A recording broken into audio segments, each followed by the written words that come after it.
Fuzz electric guitar. Let's get right into it. Moving into our overview and settings. Our variable here is the Fuzz electric guitar. The subspecifications are medium to high gain fuzz, a woolly sustained tone, and warm tube saturation crossing into full fuzz clipping. The single change we are making is tone, specifically shifting from overdrive to fuzz. And our objective? We want to observe how moving from overdrive to fuzz, which is a heavier, more saturated and harmonically compressed form of signal clipping, changes the emotional register, genre association, and arrangement behavior of an AI-generated composition. I'm honestly so excited to see how this completely shifts the vibe of the track. So looking at our experiment settings, we're definitely going for a really dark, brooding atmosphere. For genre, we have dark folk rock and psychedelic rock. The BPM is 76, so it's slow burning, unhurried, and brooding. The key is E minor, which is dark, open, and resonant. Our structure flows like this: intro, verse, hook, interlude, bridge, hook, and outro. For the vocal style, we're using a male voice, whispered, mid-low, spoken-like, with absolutely no high notes. And finally, the variables specified are fuzz electric guitar, medium to high gain, a woolly sustained tone, and slight room ambience. Direction and context. This is where the physics of fuzz gets super cool. Fuzz actually sits at the extreme far end of the electric guitar distortion hierarchy. It's way beyond crunch, beyond overdrive, and totally beyond conventional distortion in terms of harmonic saturation and signal compression. Where overdrive softens the attack and enriches the tone with even order harmonics, fuzz compresses the signal so aggressively that the waveform approaches a square wave. It is literally the most harmonically dense and tonally altered state the guitar signal can reach before it just ceases to resemble a guitar altogether. The name itself is a perfect description. Fuzz is what the signal sounds like when it's pushed past the point of musical distortion into a woolly, buzzing, sustained tone that seems to totally blur the edges of each note. The absolute most important distinction between fuzz and every other tone is what happens to the attack. Think about it like this. A clean guitar has a sharp, precise attack. Crunch has an aggressive, physical attack. Overdrive has a softened, compressed attack. But fuzz has almost no attack at all. The signal is just so heavily compressed that the difference between the initial strike of the string and the sustained note nearly disappears completely. Notes bloom rather than arrive. Wow, just think about that for a second. It's so poetic, right? This is the defining sonic quality of fuzz. It's not aggression, it's not warmth, and it's definitely not clarity. It is a sustained, blooming fullness that seems to just hang in the air rather than cut right through it. When we look at AI music generation, fuzz carries a very specific historical and cultural signature that differs sharply from other traditional guitar tones. While overdrive signals singer-songwriter warmth and crunch signals classic rock physicality, fuzz signals the psychedelic era. We're talking about that late 1960s moment when the electric guitar began to be used not as a rhythm or lead instrument in a conventional sense, but as a texture, a sound mass. A sustained presence that filled acoustic space rather than just occupying melodic space within it. Setting up that specific emotional environment is so absolutely crucial here. E minor at 76 BPM establishes the exact correct emotional environment for fuzz's character.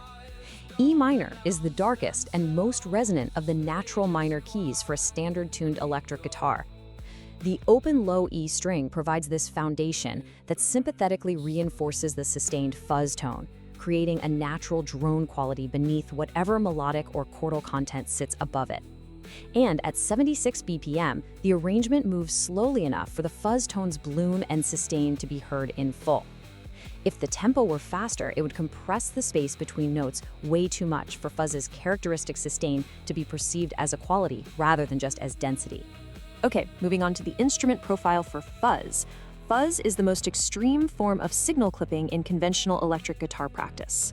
It produces a tone in which the original waveform of the guitar signal is so heavily compressed and saturated that it approaches a square wave, which is a shape that contains the maximum possible number of harmonic overtones above the fundamental frequency. Let's break down the harmonics. Where overdrive produces even-order harmonics that add warmth and crunch produces a mix of even and odd-order harmonics that add grit and physicality, fuzz produces a dense cloud of overtones that extends well beyond the range of conventional musical pitch perception. The result is a tone that is simultaneously thick, buzzing, and harmonically complex. It's a sound that seems to fill the entire frequency range above the fundamental rather than just sitting at a defined point within it. The history of fuzz is wild. The earliest fuzz circuits in the late 1950s were literally accidents. Transistors were failing in ways that produced unintended clipping. And when musicians discovered this in the late 1950s and early 1960s, they started replicating it intentionally. I just love that. Then, the Maestro fuzz tone, released in 1962, became the first commercially produced fuzz pedal. It's the one Keith Richards used on Satisfaction in 1965, which is the recording that introduced fuzz to mainstream popular music and established its cultural association with rock rebellion and sonic excess. Fast forward to the early 1970s, and the Electro Harmonix Big Muff Pi became the defining fuzz pedal for sustained, harmonically rich tones. Its characteristic sound sat somewhere between fuzz and distortion, with the smoothness that the earlier germanium fuzz circuits totally lack. And we absolutely have to talk about the Dallas Arbiter fuzz face. Used famously by Jimi Hendrix, it produced a warmer and way more dynamic fuzz tone than the Big Muff. It was uniquely responsive to picking dynamics in a way that most fuzz circuits just are not.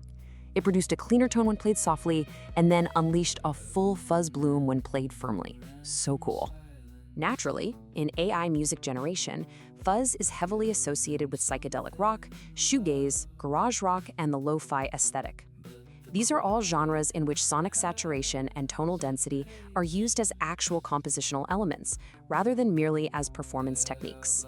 Okay, instrument selection rationale. Let's dig into exactly why fuzz was chosen for this experiment.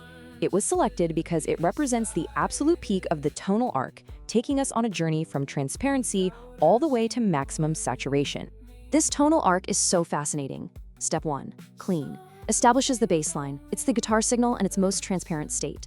Step 2. Crunch. Introduces physical drive and tonal color. Step 3. Overdrive. Demonstrates the middle ground of warmth and compression. And finally, Step 4. Fuzz. Completes the arc. It's the signal at its most saturated, most compressed, and most harmonically altered state. Tracing this evolution demonstrates that tone is not merely a technical parameter, but a deeply emotional and cultural one. Each tone produces a completely different emotional register, a different genre association, and a totally different relationship between the guitar and the other elements of the arrangement. Which brings us to this absolutely crucial quote. Fuzz does not merely add saturation to a standard overdriven tone. It fundamentally changes the role the guitar plays in the arrangement, shifting it from an instrument that supports and accompanies the vocal to a presence that surrounds and envelops it. All right, listening notes. Here is exactly what you should be listening for. Listen first for what fuzz does to the attack of each note. With a clean tone, notes arrive with precise precision. With crunch, they arrive with physical weight. With overdrive, they arrive with softened warmth. But with fuzz, they do not arrive at all in the conventional sense. Instead, they bloom, emerging from the sustained haze of the previous note rather than beginning cleanly after it. This bloom quality is the defining perceptual characteristic of fuzz, and it's definitely the most important thing to tune your ear to. You also need to listen for what fuzz does to the space between the guitar and the vocal. As a general musical observation, where overdrive wraps around a vocal, fuzz surrounds it. The sustained harmonic density of the fuzz tone creates an acoustic environment in which the vocal exists, rather than a tonal relationship in which the guitar and vocal interact. The guitar in this experiment is literally less an instrument than an atmosphere. And now for results and references. The AI's response to the fuzz specification produced a massive tonal shift. It created a production in which the electric guitar ceased to function as a melodic or harmonic instrument in the conventional sense and became instead a textural presence that completely defined the acoustic space of the arrangement. Seriously, the transformation is incredible. Look at this AI arrangement strategy. The arrangement became incredibly sparse. Step 1. The rhythm section held back further, allowing the sustained fuzz tone to occupy the space that drums and bass typically fill. Step 2. The vocal sat inside the guitar tone rather than above it or alongside it, which is a relationship totally unique to fuzz. And Step 3. Fuzz density substituted for production density. The most significant finding here is the way fuzz changes the AI's understanding of arrangement density entirely. When processing clean or overdrive tones, AI typically produces arrangements with multiple active layers. With crunch, the arrangement is more physically present. But when instructed to use fuzz, the AI actually reduced the number of active arrangement layers and allowed the fuzz guitar's sustained harmonic density to substitute for production density. This perfectly demonstrates that the AI recognizes fuzz not merely as a tone, but as an arrangement strategy. we have some incredible historical reference tracks to look at. The Fuzz electric guitar has a defining role in several of the most significant recordings in popular music history. The Rolling Stones' Satisfaction remains the definitive entry point. Keith Richards' Maestro fuzz tone riff established fuzz as a symbol of rock rebellion and sonic excess in 1965. Then you have Jimi Hendrix's Purple Haze, which demonstrates fuzz at its most expressive and dynamic. The Dallas Arbiter fuzz face responded to Hendrix's picking dynamics to produce a tone that moves seamlessly between warmth and full saturation within a single performance. And for the specific quality of sustained harmonic density in a dark, minor key context, Pink Floyd's early recordings, particularly Interstellar Overdrive, demonstrate exactly how fuzz can be used as a textural and atmospheric element rather than a melodic one. For contemporary reference tracks in a folk rock and indie context, Kurt Weill's guitar work demonstrates how fuzz can be used in a slow, contemplative setting to create depth and warmth without all the aggressive connotations of the classic rock tradition. And the Black Keys' early recordings demonstrate fuzz in a stripped-down arrangement context, just two instruments allowing the fuzz guitar to carry the tonal density that a full band would normally distribute across multiple layers. What an amazing sonic journey. Now, you absolutely have to go listen to the full song to really hear how this fuzz completely redefines the acoustic space. If you loved diving into the physics and emotion of this tone with me, please hit that subscribe button right now so you never miss out on our next explainer. And before you go, I want to leave you with this. If fuzz transforms a guitar from an instrument into a living, breathing atmosphere, what other instruments could be pushed so far past their physical limits that they become something else entirely? Thanks so much for joining me for this explainer.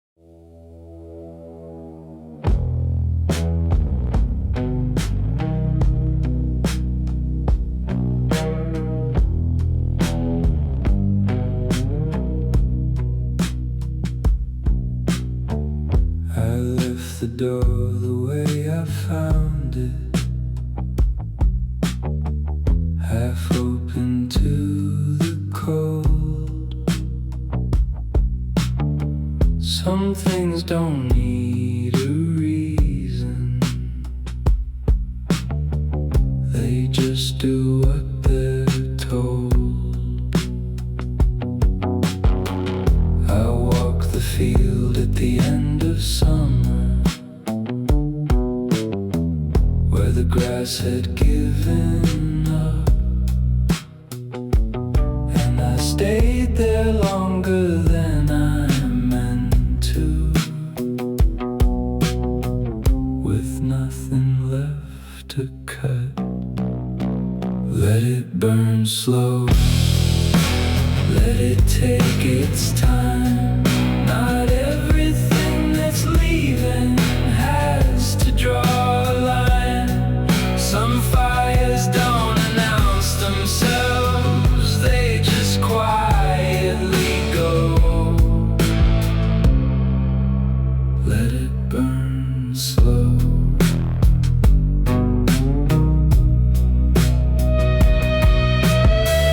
I've known men who ran from silence, like it owed them something loud. But the quiet has a patience that outlasts every crowd. And I've learned to sit beside it without asking what it means. Some things only make that sense in the space between. Let it burn slow, let it take its time. Not everything that's leaving has to draw a line. Some fires don't announce themselves, they just quietly go. Let it burn slow.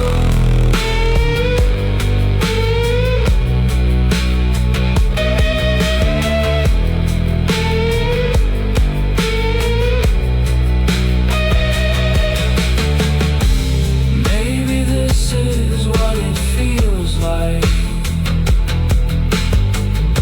when you stop fighting.